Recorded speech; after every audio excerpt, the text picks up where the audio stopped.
All right. Tell us who you are. Tell us who you are, brother. My name is Pernell Wright. I'm from Morristown, New Jersey. I'm an accountant by trade, an ordained elder, and I enjoy helping people. Okay. Oh, that sounds good, brother. That shapes you.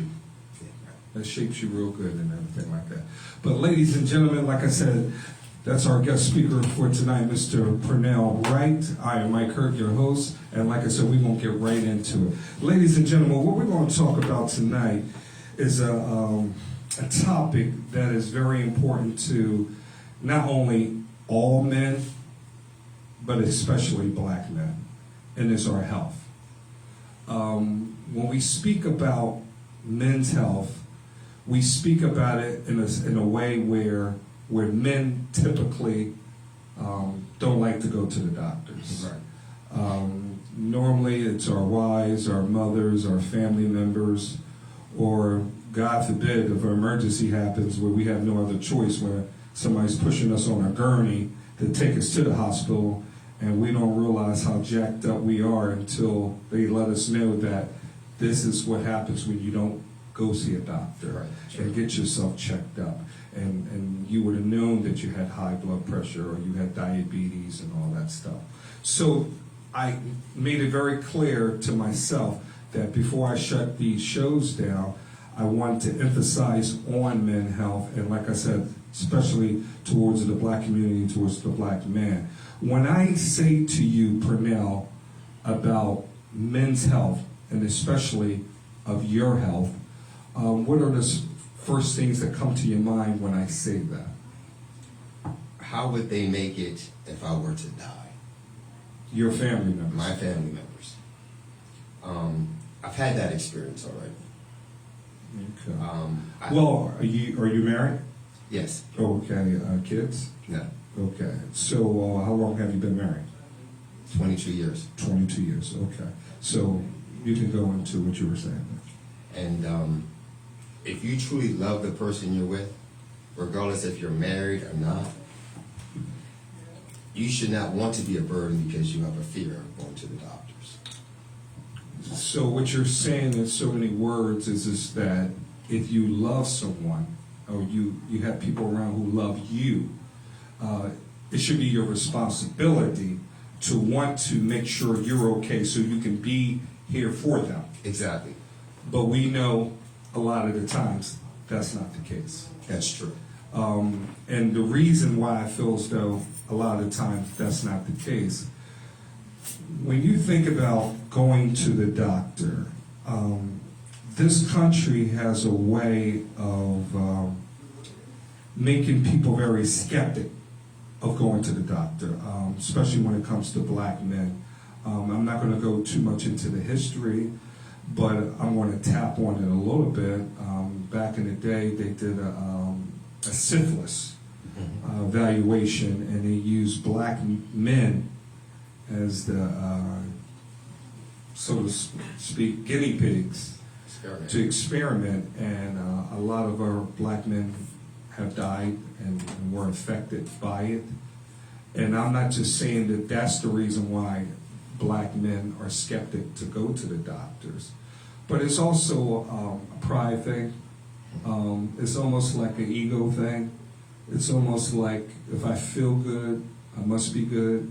You know, I'm all right.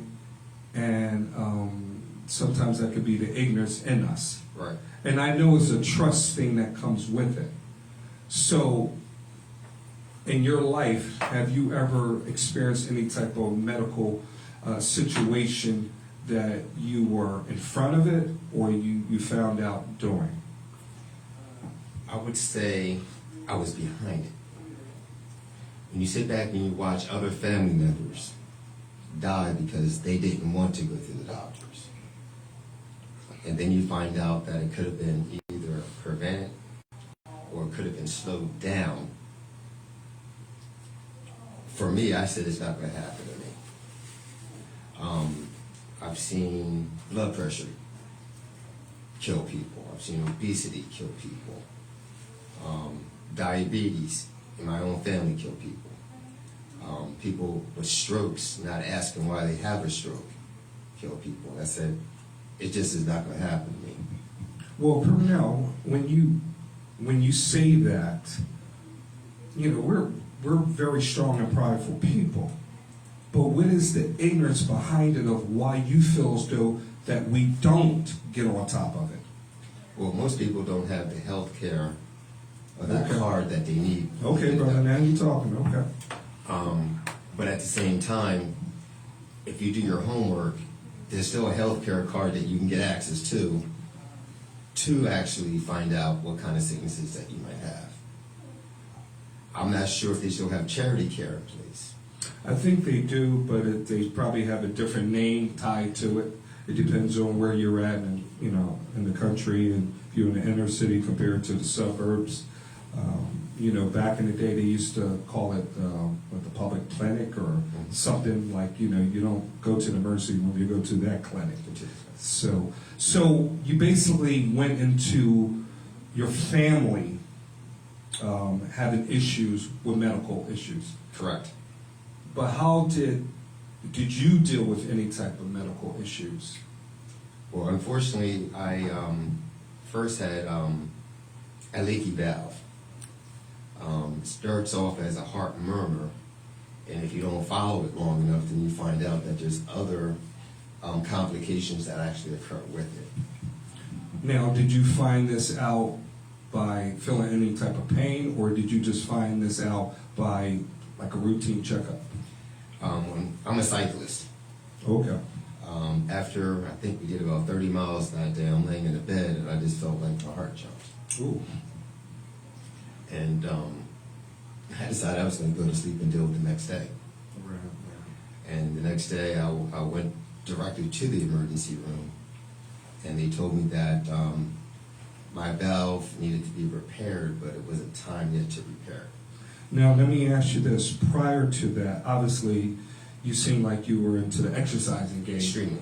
Because you said you're a cyclist, you know, not the average cat who's sitting around watching TV and the news is saying, oh, I'm a cyclist.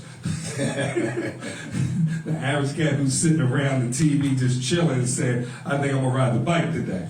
But when you start to add a cyclist, it was almost like you added some type of profession to it. We I'm a ride. cyclist. Yes. So did you ride by yourself or group? Who did you ride with? We actually had 2 professional riders that were training us and pushing us. Now, you say you were going 30 miles? We ride about 15 to 30 miles every other weekend, a group. Oh, man, God bless you, brother. Just thinking about that makes my heart murmur. So, all right, so let's get back to the complications that you were having. Okay, so what did they tell you? Now, before you do that, at that particular time, were you on any type of medication? I should have been on blood pressure meds. At that time, but you... At that time. Okay. Now, were you getting routine checkups at that time? Yes. Okay. And did your doctor recommend that you get on blood pressure, or he didn't even say anything about it? When I was in high school, they mentioned hypertension, Okay. but I questioned it. Okay. It couldn't happen to me. I guess what I'm saying prior to... Okay, how old were you when that happened? This happened back in 2009.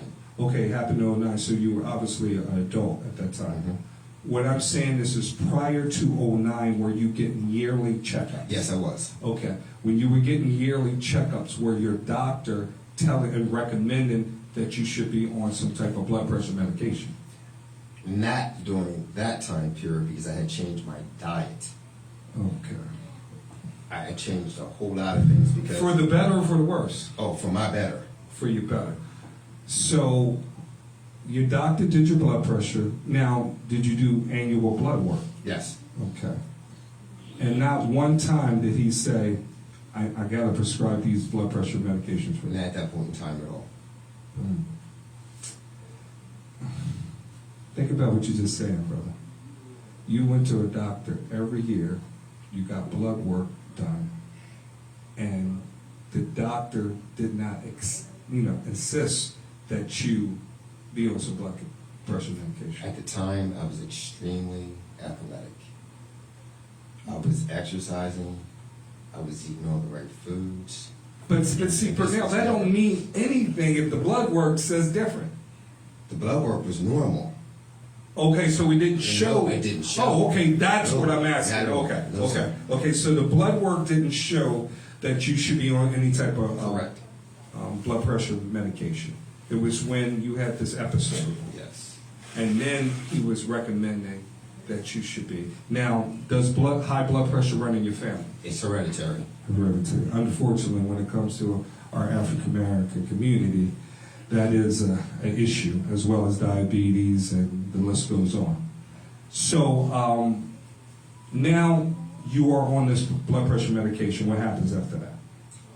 I went to a cardiologist. That's how they started to analyze what was going on with my heart. They looked at the history of the family. They started looking at the function of the kidneys.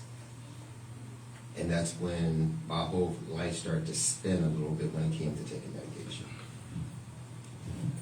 How old were you at the time?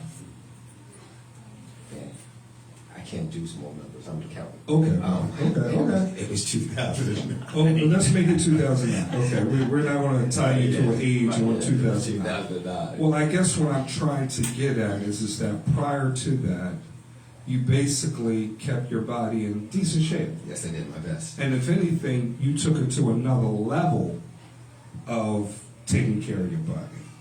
And then, damn, you going to the next level of taking care of your body, and then all of a sudden your body is saying, we got issues. You got it. Okay. What happens after this, after the medications? What else did they find? Did they find anything else, or it was just they were going to monitor this for a while? Based upon how we work with inside of a closed system, your heart and your kidneys work together. Oh, okay. So one of the stages within renal failure is there's a problem with your heart first. At least it was first for me. And then it went from my heart being repaired to my kidneys going into failure. Okay. What did they recommend? I had a massive change of lifestyle. I watched 2 people pass away prior to this situation, and I said it wasn't going to happen to me. I started changing my diet, and I increased my exercise. Did they, other than blood pressure medication, did they recommend any other Oh medication? yeah, I was on cholesterol meds because that's also hereditary. What we don't do is we don't pay attention when somebody else passes away in the family. Or better yet, we don't even bother to get an autopsy if something's in question. What we do is wait until it happens to us and wonder if that's what happened to so-and-so that passed away. I've seen that happen a lot too. So it's funny you say that, Bernard, because I think that, you know, when we go over our grandparents' home or any type of family home, and you ever notice that, you know, I got to go to the bathroom. And as you go into the bathroom, you happen to run into a bathroom full of medication. And it's a shame that at that point in time, we're looking at that. I'm not saying everybody, a lot of people might be on top of it, but we ignore it. We almost ignore it like, oh, well, that's what happens when you get old. You get on a whole bunch of medication. That's true. Not being curious to saying, you know, grandma or auntie or whoever family member you're over, like, what's this and what's that? Now, normally, when people have things in the medicine cabinet, that's normally a little personal. So not everybody goes in the medicine cabinet. Some people don't, but I can imagine some people go in the medicine cabinet. But there are times medication is out. Yes, very much so. And not one time I remember questioning that or even discussion happened of it. So when that family member passed away, we take it as almost like natural causes, not knowing that that blood runs through me as well as it ran through them. That's true. But nobody educated me to saying that, you know, honey, let me talk to you. I have this, you know. What they used to call it, sugar. They used to have certain names when you had cancer, you had high blood pressure, and all kinds of things. And but I don't remember a conversation. So now that you are on these medications, and you're saying you started to change your lifestyle a little bit. How did you start to feel? Did you start to feel better? Well, it was a process. You go through a mental situation. When I found out that I needed an open heart surgery to repair the valve, I went for a long walk. I didn't last a moment after I was told that. I was out the door. Now, when you say you didn't last, explain that. I went through maybe 16 bottles of blood.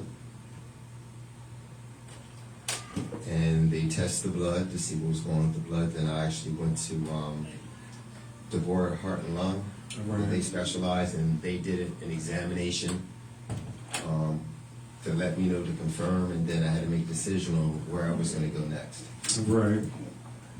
Ladies and gentlemen, I also have another guest speaker that I'm going to be bringing in. So for now, we're just going to slide over just a little bit.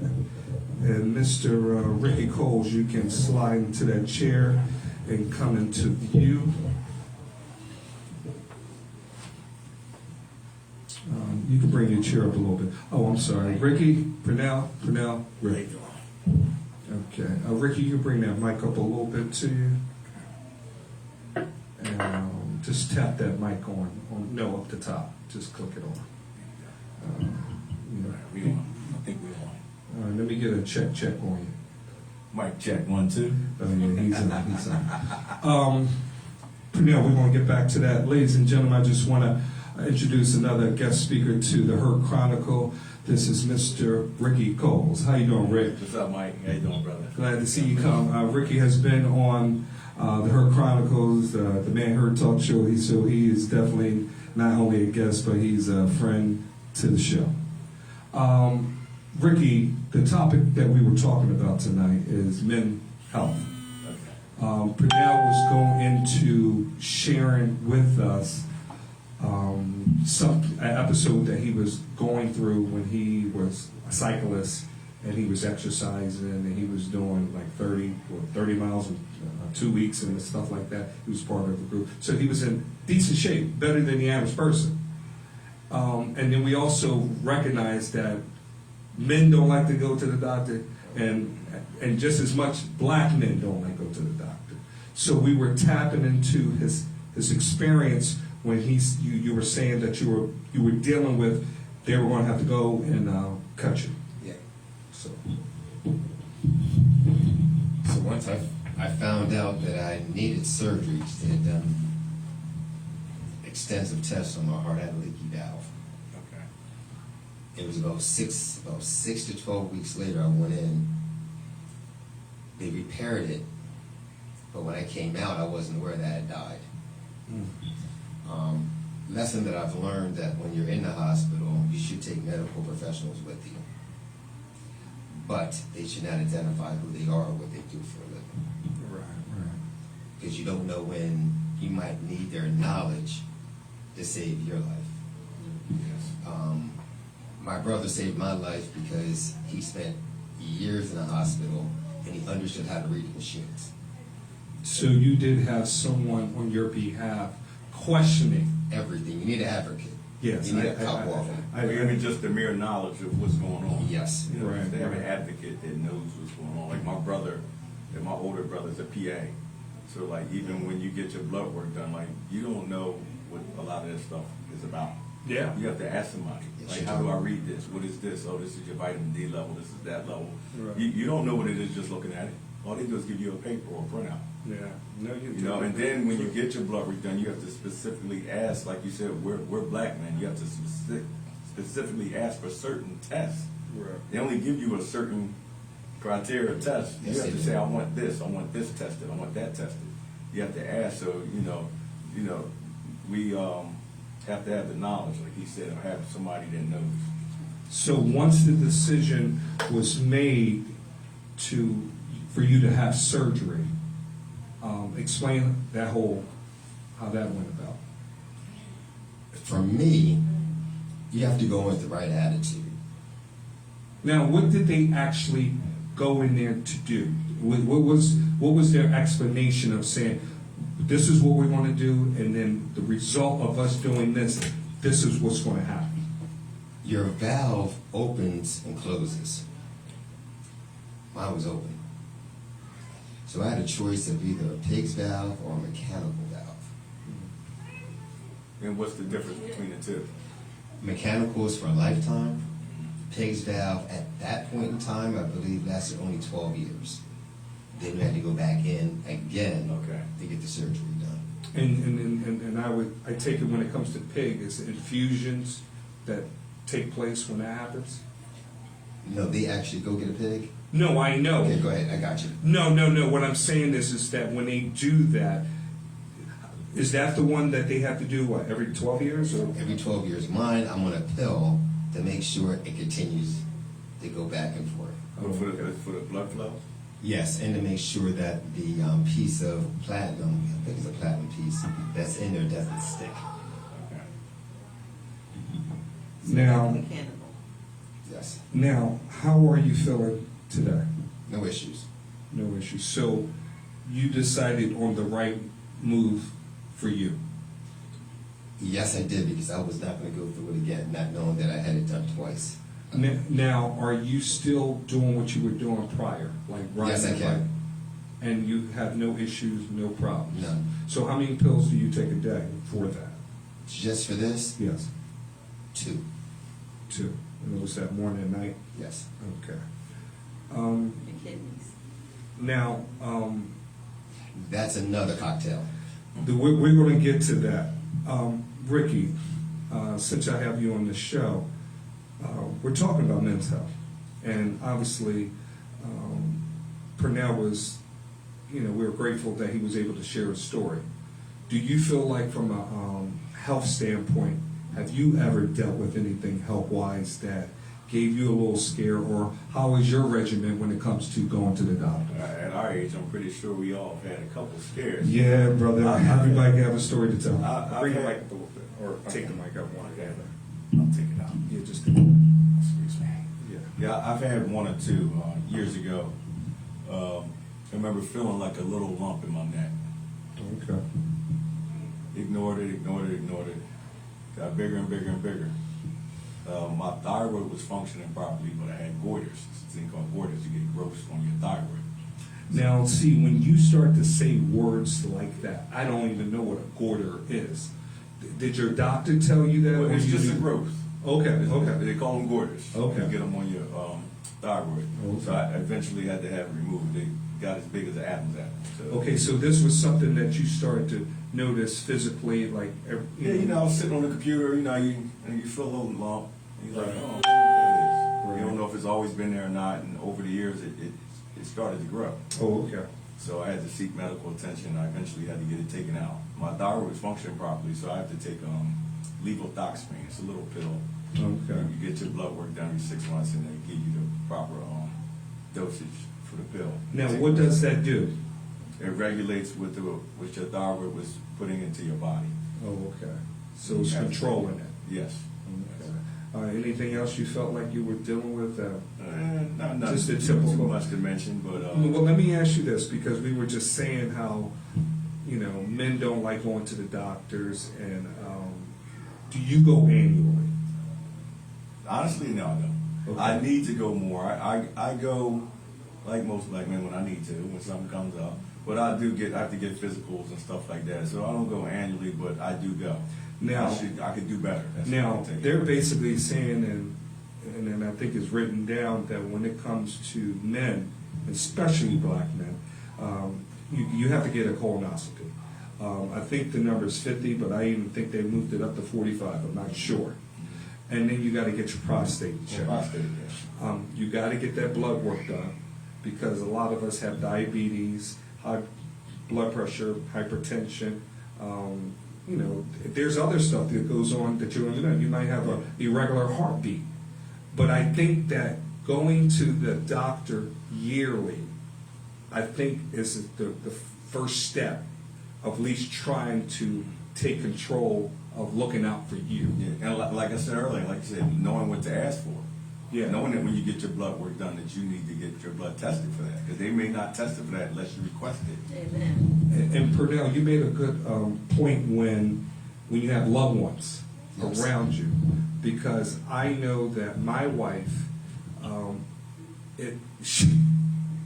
she would actually go, like before I go to the doctor, she would say, ask me this. And so instead of me being, having guts to say, well, my wife said, what about this? I need this and this. So your wife is right, and this and this and this and that. So it is important that you have a loved one or somebody around you to you talk to it about, and then they can be an advocate for you towards it. Say, yo, did you make that appointment? Did you get that prescription? That is important, because if we're, like I said, once again, we're feeling good, or if it's from a financial standpoint that we feel like, well, I ain't got the money, so I'm going to wait. You know what I mean? Well, that's one thing, like you mentioned, your wife is good about having the second half. Like, I'm not good at making appointments and things like that. So, like, hypothetically, if I had a wife, I would pray that she would be like, I made your appointment. You know what I mean? Right. So, you have a team. Well, like a lot of us don't have wives. A lot of us maybe not even have that family member. But if you can touch somebody, like what we're doing right now, we're going Facebook Live, we're touching black men out there, as well as women.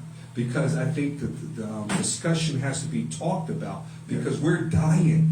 It's not only the look of death, where you look at somebody and you say, man, if they don't change their ways, they're going to die. No, there are people who look good and their inside is corrupt. Correct. Yes. Jamie Yes. Foxx. So you just can't go off of what you think you see. Like my wife was saying, Jamie Foxx is going through something. I just heard through the grapevine, Halle Berry is going through something.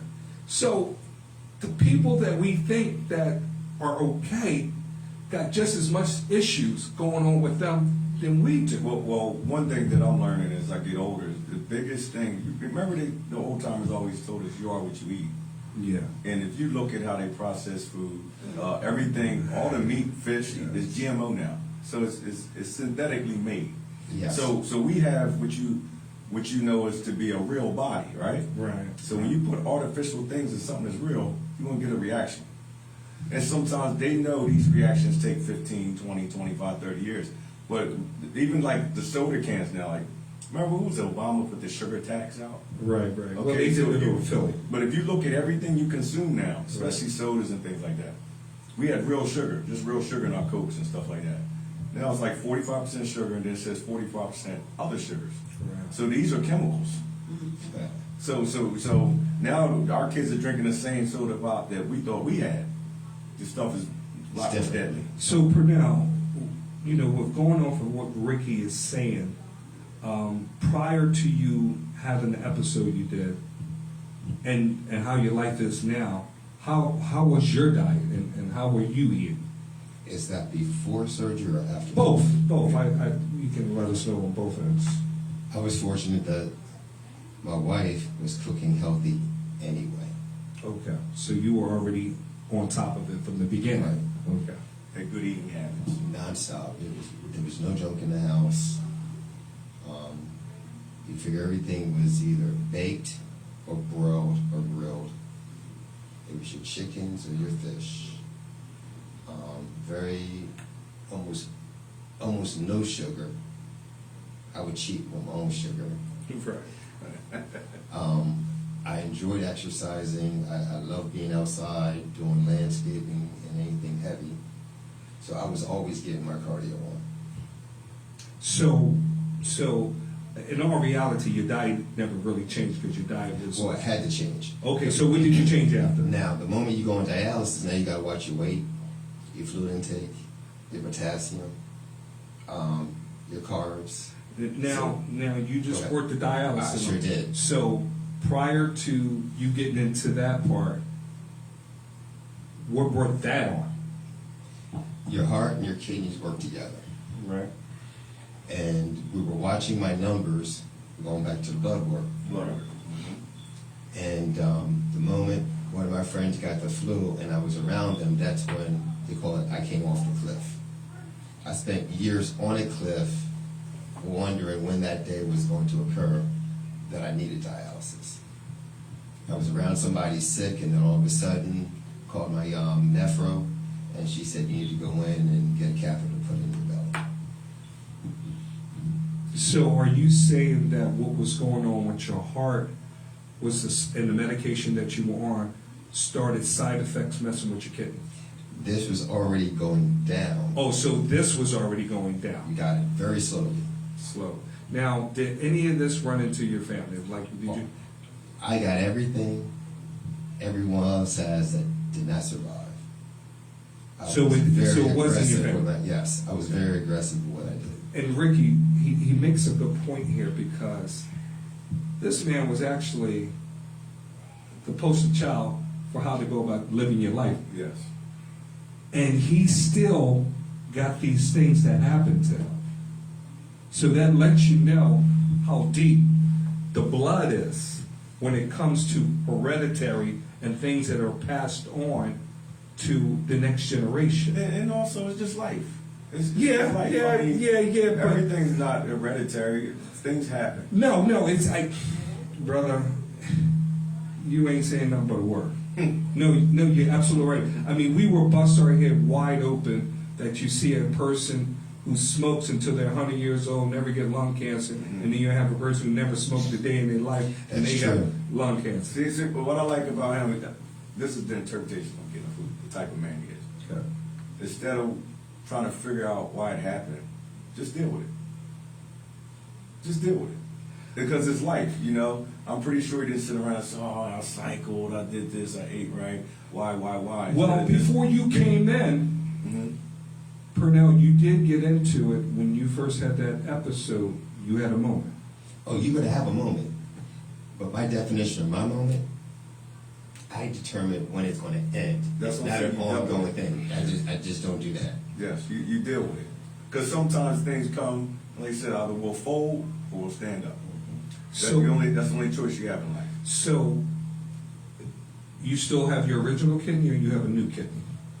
Depending on the hospital and the surgeons and the conditions of the old kidneys, you will keep them until they become cancerous.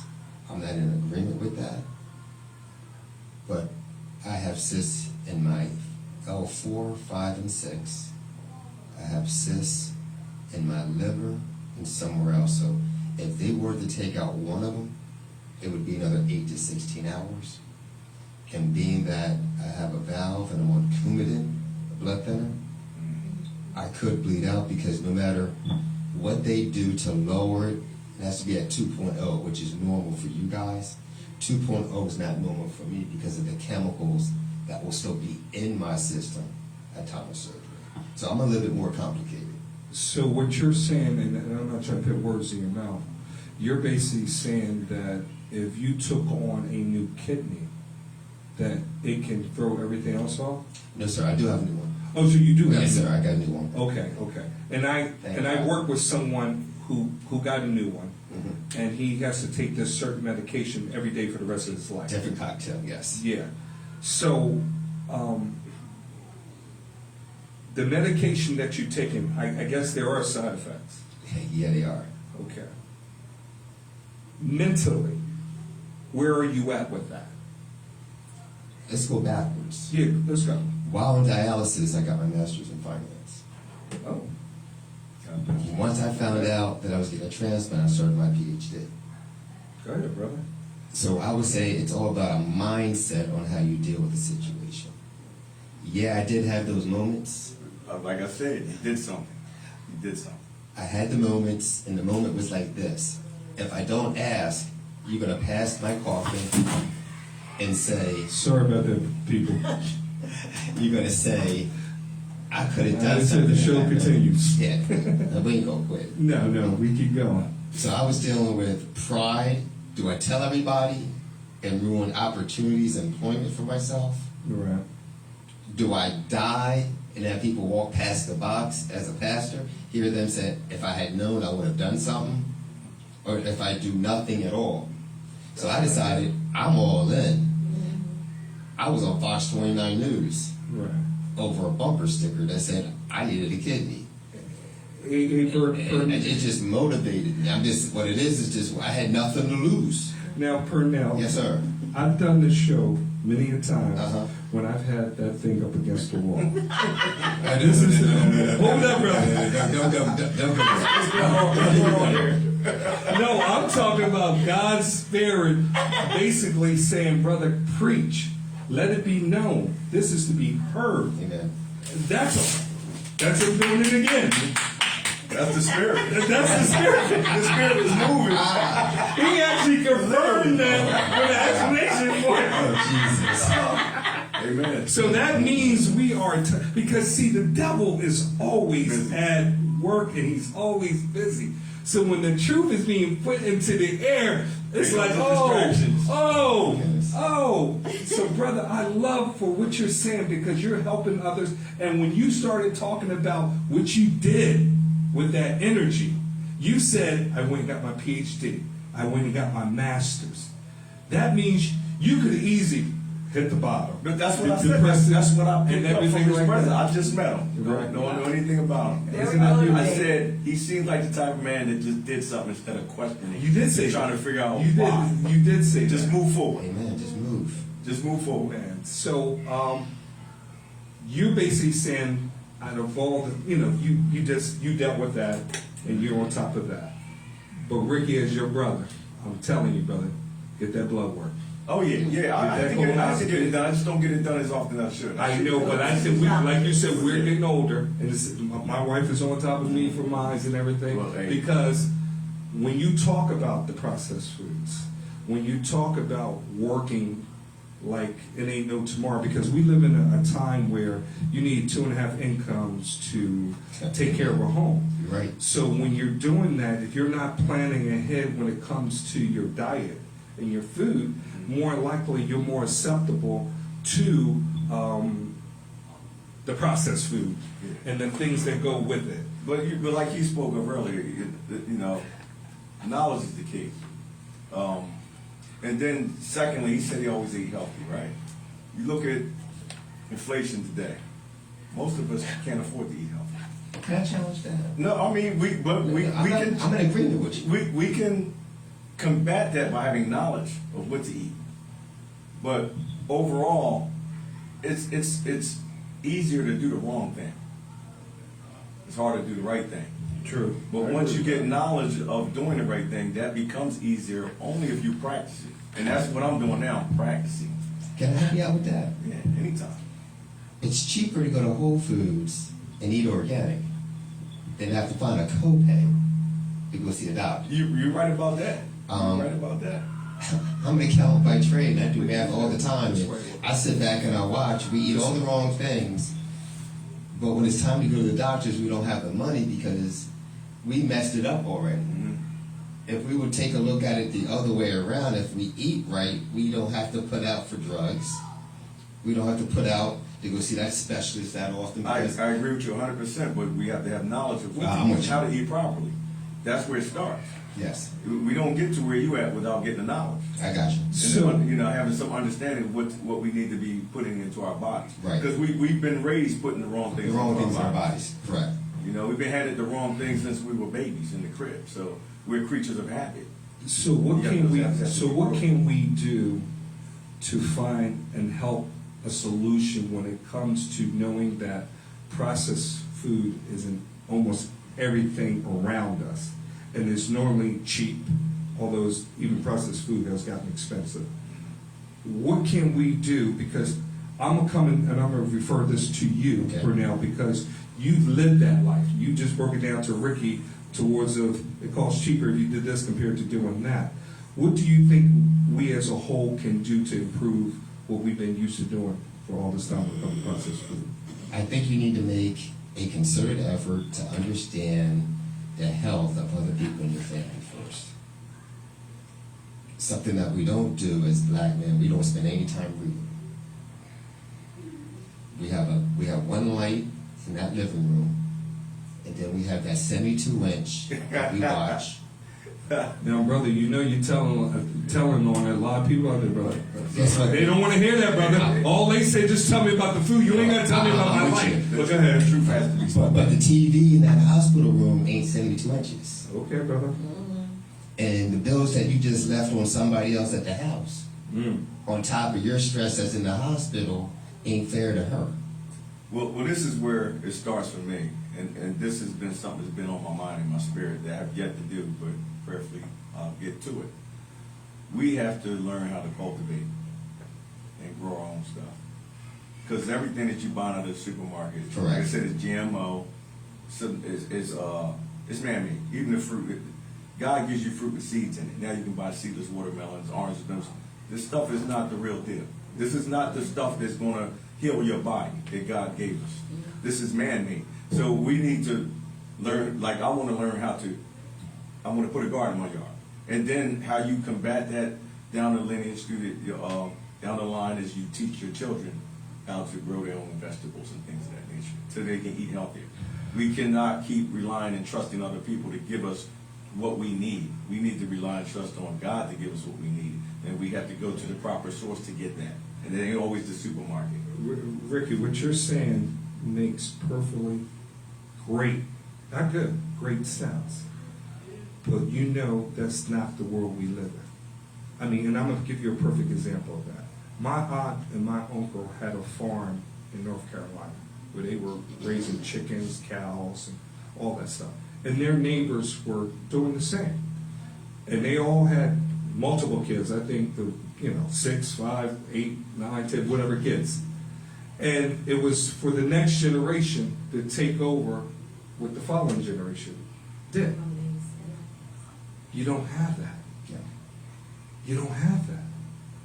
Not only that, but when you think about farmers, and especially black farmers, if they're not getting the support, if they're not getting the help, the resources to maintain that, because believe it or not, going off of what you're saying and going off of what you're saying, that are the generations who had less than us prior were actually living and eating more healthier Because things were healthier back than us, because we had no other choice than to grow our stuff. Because when you see supermarkets in the hood, they didn't have fresh stuff in there. Not at all. You had to have some guy who was a farmer's market coming around with a pickup truck with some corn, some tomatoes, and that's where the old school was actually buying their vegetables. Yeah, you're right. I'm just talking about a start, and we No, gotta I get it. understand. We gotta understand that the game has changed. Like even from the fruits and vegetables that we ate, it was just healthier. It was just real. I mean, you gotta understand that nowadays we're living in the matrix. They're giving you artificial things. They're making things up, and they're giving it to you. And we perish for the lack of knowledge of consuming these things and saying, nah, we need to turn around sometimes. When you're lost, you're supposed to turn around and go in a different direction. That's true. So what we got to understand is that, like he was saying, we don't have knowledge of things we know. We don't have knowledge of certain things. We need to get that knowledge, and then we need to applicate that knowledge to our lives. I'm not talking about having a farm. When I say growing my own vegetables, most of us, you have a home, right? Yes, I Everybody do. doesn't have a home, but he has a yard. I have a yard. I So got a I'm yard. starting small, and then showing your kids how to cultivate and grow stuff. And then it becomes something, like he said he went to school for finance. So what if he taught his kids how to do that, make money and to cultivate? Maybe one day they'll buy land and they can grow their own food. No. And that just, it grows, you know? Well, how do you feel about that, Bruno? I'm in agreement, but we have to get rid of some obstacles that are distracting us from doing it. That's why I was talking about that TV thing, the budget in the house. Mhm. If we can reallocate those funds to better educate and learn from other people, like you're saying, that would make a bigger difference in the lives of other people. Yes. But somebody has to get to the point in their household that they don't want to be like the last person that passed. Well, the change starts with you. Yeah, and the I'm with man you. in the mirror. So like I used to be a big time snacker. I just learned watching YouTube. Okay, you snack and things like that. It increases your chance of getting diabetes. You shouldn't eat after 6:30. It's just something I learned. And then it's something, like I said, once you learn, you have to practice it. It takes a little bit of discipline. You don't just get out and run full speed. You crawl with this.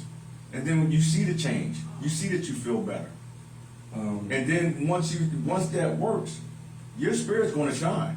Even if you don't know what's going on, people are going to notice it. And ask it. And they're going to ask. They're going to know, what's going on. And there's another issue that's going on out there that not only men are dealing with it, but women is dealing with it as well, and I experienced it myself, is sleep apnea. Yes. Before I got married, I used to go to Jamaica by myself, and it was this one time I went, and I was sleeping in the bed, and I woke up, and I couldn't breathe. Now, I'm wide awake, but my lungs had tightened up, and there was no airflow. So prior to that, my doctor told me that was something that I had to get taken care of. And I ignored it because I'm like, hey, I'm still young. I'll take care of it when I can. That's That thing could have killed me that night. I was actually scared to go to sleep again. I'm sure. So when I got back, I was in a relationship with my wife at that time. And I explained to her what I was going through. So when I got the surgery, she was my girlfriend at the time, and the doctors came in with, I guess the interns were with them. There was a bunch of interns in the show. And he said, Mr. Hurt, how are you feeling? And I said, hanging in there, He said, we lost you for a minute. And I'm like, how you wait for the punchline, and there wasn't no punchline. He said, but we wasn't worried because we had everything we needed to bring you back. We knew what it was. So when you hear a doctor telling you that we lost you for a minute, you couldn't believe that. And then when I was going through the healing process, it was a lot of pain. They had me on morphine, and that morphine thing ain't no joke. That shouldn't even be on the street because it was that powerful. Yeah, I had that before. Yes. But what I'm trying to say is that people, if you got issues going on and it's something that is not going away, you need to take care of it. You need to go and get that surgery, plan that date for that colonoscopy, that prostate, that sleep apnea, that hypertension, that high blood pressure. The list goes on Can I and add on. something to that? Go ahead. It doesn't hurt. Right. None of those tests hurt. What hurts is if you don't go and then they cut you. That hurts. Yeah. Yeah, bro. I've had all those tests. They truly don't hurt. I appreciate you saying Not that. at all. Well, Neither do I clones. can't imagine the fear of what he said, what you said about waking up and they said that you were gone for a minute. Well, let me give you my experience. Yeah. When I had to get my thyroid, remember I said it got big. Yeah. Now, I was told that while I was still conscious.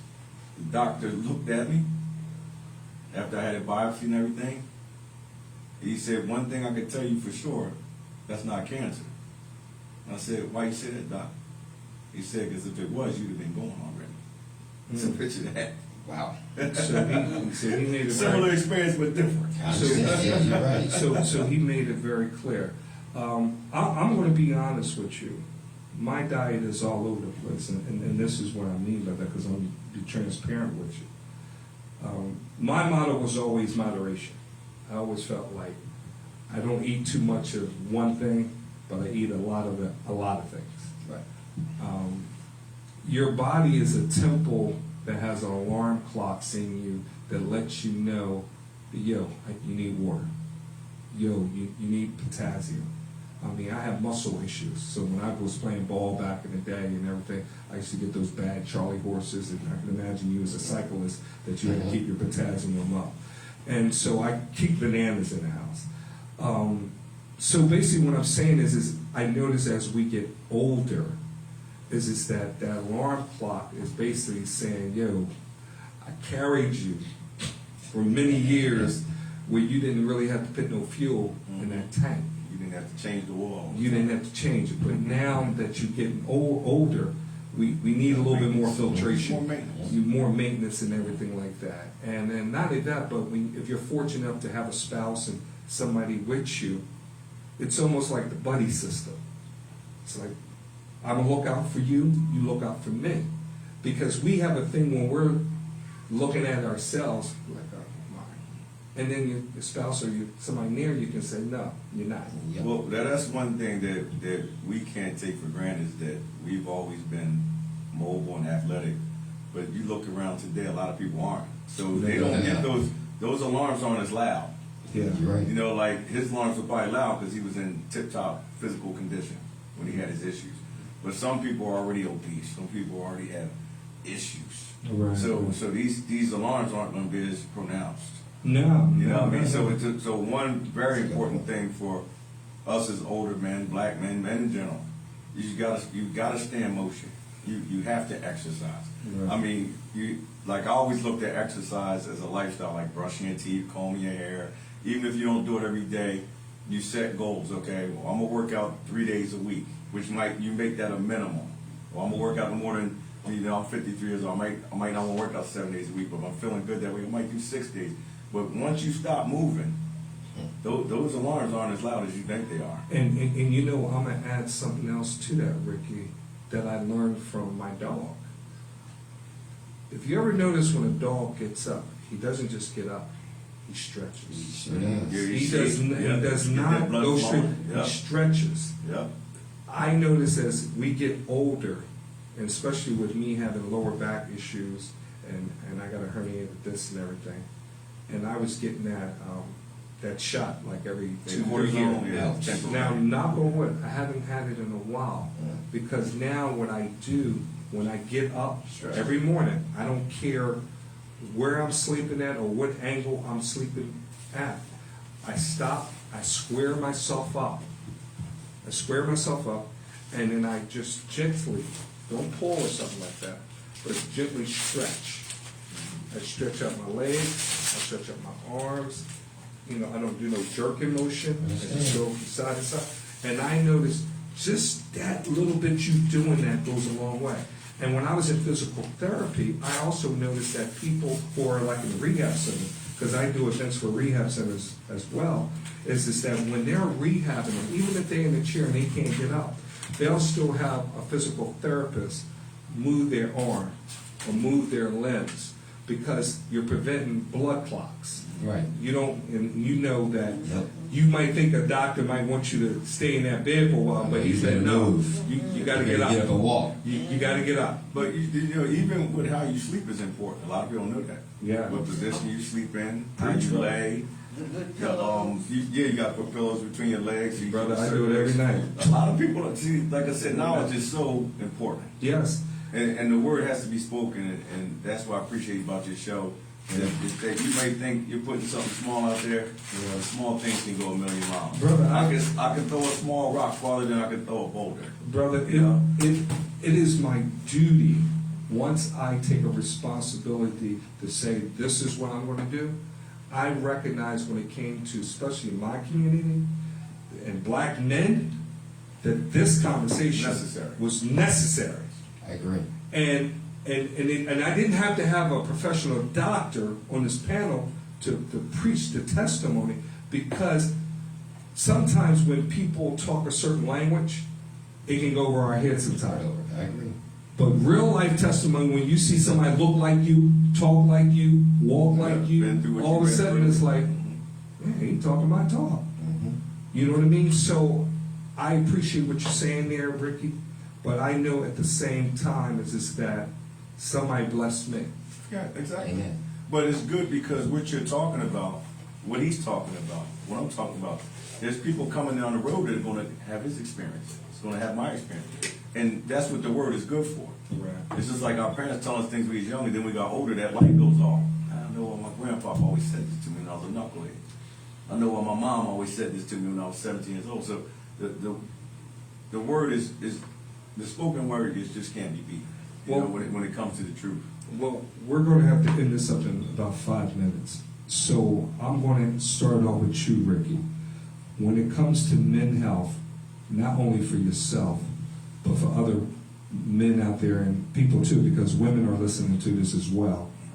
What kind of, not so much advice, because you're not a medical doctor, but from your own experiences, what do you feel like can help you and you think that will help others? I just said it 5 minutes ago. I can tell everybody what will help you. Exercise. Like you said, stop being lazy. Stop being a couch potato. Stop watching TV. If you're not going to read and educate your mind, work your body. They both go hand in hand. Of course, educate your mind, I think, is a little more important. But they both go hand in hand. It's like a left hand and right hand. One's going to be strong, one's going to be weak, but they're both useful equally. So I would just tell everybody, men, women, young, old, get in the habit of exercise. Like I said, make it a lifestyle, like combing your hair, like brushing your teeth. Even if it's something small, if it's just And walking. you don't have to run marathons. Yeah. You don't have to do what this man did. You don't have to do, you know, You ain't got to do the 30 miles in No, 2 no. weeks. No, listen. I'm 53 years old. I get on it. I do the elliptical machine for a mile, 1.25 miles. I do the treadmill for 1.25 miles. Right. I do it 4 or 5 days a week. I'll get you up to 30. No, I don't need to. I don't need He's talking about training. I just want to stay in motion. I won't run off the cliff. I just want to stay in motion. And that's what's important. I mean, if you want to do that, that's your desire. Like I said, if that's what you put your mind to. No, if that's what you put your mind to. I do push myself. You know, like if you worked out and you say, oh, calm down. I like to push myself, but I'm just saying, I'm just telling people, like, just do something. Make it an issue and a point to do something. Like Right. brushing your teeth. Make it a lifestyle. Right. Because any issues that you have will be so profound and they'll come out early. It will go on. You know, with a lot of things you guys talk about with breathing and stuff like that, if you start getting on the treadmill or something, you'll notice you can't breathe. Right. Like you said, the alarm will go off. Well, that- okay, I need to go get a doctor. Well, that's why they always say to talk to your physician before you start doing something real strenuous, because you don't know if your body can handle But it. that's why I said everybody just starts. Yeah. That's why I said you don't run 30 miles. Walk Yeah. is Just good. walk around the block. Yeah. And then you might walk and run 10 steps. You have to test yourself. Yeah. You're the person in the mirror. Everything starts with you. Right. You know, I mean, I'm not a doctor, but every issue that I've had, I've self-diagnosed myself. That's I have a good. medical book that my mom left me about this thick. And if I get a bump on my skin, if I feel certain to it, I'll read it, like he said, and I'll go to the doctor and say, this is wrong. And he said, how the heck did you know that? That's right. That's blessed. Pernell, going off of that same question. Why are you still here? What's your why? Mm-hmm. Everybody has a why. And mine was that I'm going to live and I'm going to do it for my wife. That was my why. Once I got cut, my why was I'm getting out the bed. I want everybody to know that I can do it. There's nothing wrong with me. I don't care how bad the pain was. Mentally, I decided I wasn't going to deal with it until I got back in the bed. But the why was, because every surgery I had was major. It's easy to stay in the bed, but when people see you get out the bed, they're like, well, it looks like he all right. You didn't have to know I was crying on the inside. Right. Because I clown all the time. You didn't have to know that part. But for me to be able to put both feet down, stand up, and walk in both scenarios, publicists sent all kinds of messages that this guy's crazy and he's all right. Well, That was my why. You gotta have a why. You can't just sit there and not have a why. Because you got married for a why. Right. You got kids for a why. You got family for a why. So what's your why? Brother, I appreciate it. Pernell, I appreciate you sharing your story, being very transparent of what you went through, because I know that your story out there is touching others as well as your, Ricky. To answer that question that I gave you guys, I'm a very mental type of person. And when I go mental, the mental plays a major part It sure does. towards your rhythm of what you do. Sometimes it being sunny outside can set the tone of what you want to do for your day. Mhm. If it's I agree. cloudy, it can set the tone. You have to find a way of not allowing whatever the forecast is to stop your forecast or what you have to do for yourself, as well as putting yourself around positive people, True. people who are going to empower you, people who are going to help you grow. Because if you notice, if you stay in a nah, forget about this, negative thinking type of people, and then we go back to the processing food. That processing food has a chemical reaction to it that makes us sugar, salt. It's like a crack addict towards it's like a downer. It's an upper, but it brings us down. You ever notice when you eat good food, how energetic you feel? That's You true. notice when you eat bad food, it's like, oh man, Heavy. that McDonald's sounded good of getting Get it, the itis. but then I eat it and I feel like crap. I can't do it. Hey, but you know, I can't do it. let me end this with one thing. Yeah, bro. What he just spoke of, we just spoke of, it's all the same thing. One word is purpose. The why, the what is purpose. And I always tell people, when you pray, if you believe, hopefully you believe in God, you ask him, what did you put me here for? And what is my purpose? Brother, you just ended it with the word of God. You couldn't have said it better, because at the end of the day, it's his grace that's getting us through all this mess. God bless you all, ladies and gentlemen. I want to thank everyone for tuning into the Her Chronicles, where we talk about yesterday, today, and tomorrow. God bless you all. Catch you on the flip side. Peace. One more show. That was good. That show could have been a collect. We say, That show could have been a yeah, we're collect. still